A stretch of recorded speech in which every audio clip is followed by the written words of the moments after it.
bahay.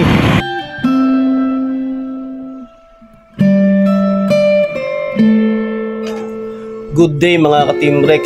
Ngayong araw ay samahan nyo ako na mamahagi ng pagkain para sa mga homeless dito sa bayan ng Nabotas.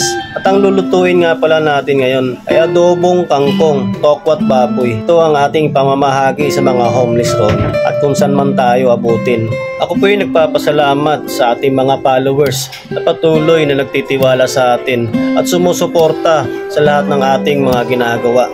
Sana i-bless pa tayo ni Lord para marami pa tayong matulungan tao kagaya ng mga tinutulungan natin o inaabutan ng pagkain. Sa ganitong paraan kahit papaano naiibsan yung kanilang gutom. Lalo na yung mga natutulog lang sa kalsada at tila wala talaga silang masisilungan. At maraming salamat sa mabubuting taong nagpapaabot ng tulong para sa mga ginagawa natin. Sana i-bless pa kayo ni Lord. Naniniwala po ako na kapag kabutihan ng iyong ginawa, dobling kabutihan din ang ibabalik sa iyo ni Lord. At ready na po ito. Umpisahan na natin bago pa magdilim.